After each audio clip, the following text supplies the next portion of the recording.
आपका सुमधुर स्वरों की तान में गाना, भक्ति में रंग जाना और फिर खिलखिलाकर हंस पड़ना, सारी बातें आज स्पष्ट हो रही है। बचपन की राजा रानी की कहानी, भाभी भाभी की मीठी वाणी और हर गाथा सूत्र मुंह जबानी, सारी घटनाएं मानो अभी हो रही है।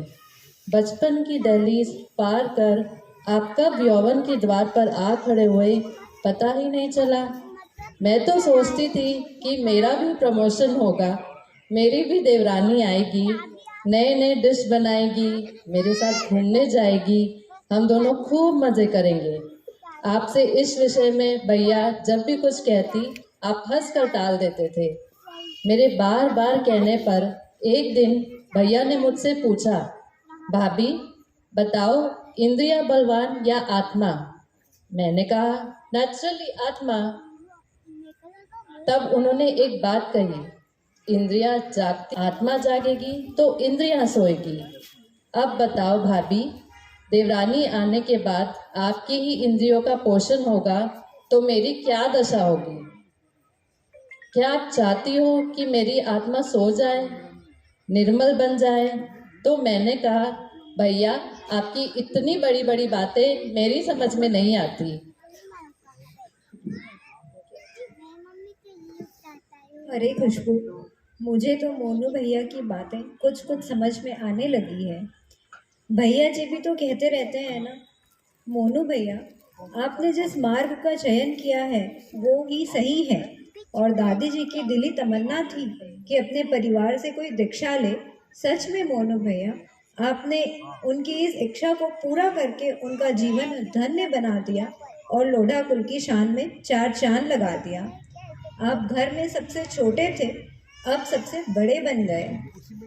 आपको याद है, आपने एक बार मुझे कहा था कि मैं मम्मी पापा को पहाड़ जैसा दुख दे रहा हूँ। भाभी आप उनकी इतनी सेवा करना कि वो अपने मयंक को भूल जाए। आप उनका मयंक बन जाना भाभी। चाची जी चाचा जी के इस साहस को मैं देखते ही रह गई।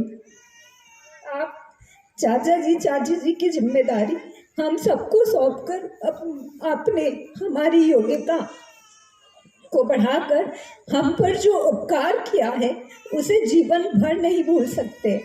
आपके इस विश्वास को मैं जीवन भर निभाने का प्रयत्न करती रहूंगी। और भैया आप भी अपनी साधना में इतने रम जाना कि जो विश्वास आपने हम पर किया, आप भी अपने गुरु के विश्वास पात्र बन जाना, विश्वास पात्र बन जाना।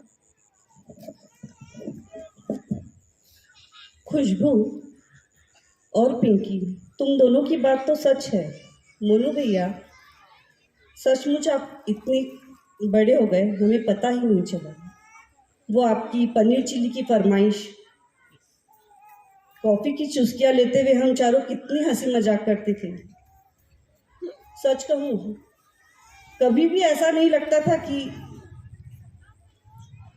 आप भीतर ही भीतर वैराग्य में रमते जा रहे हैं।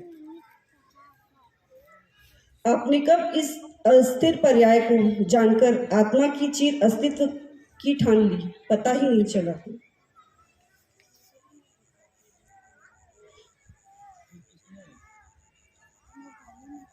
मैं जानती हूँ जो आपने ठानी है वही आपकी कहानी है।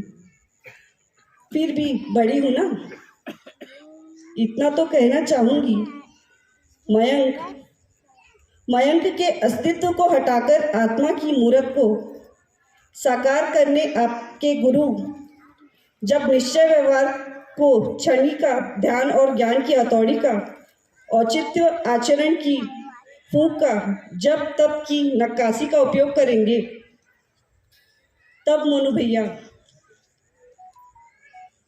आप तो बस आज्ञा का पालन का पाषाण बन जाना, सेवा भक्ति में डूबकर जड़ बन जाना, समर्पण की गीली माटी सा अजीव बन जाना,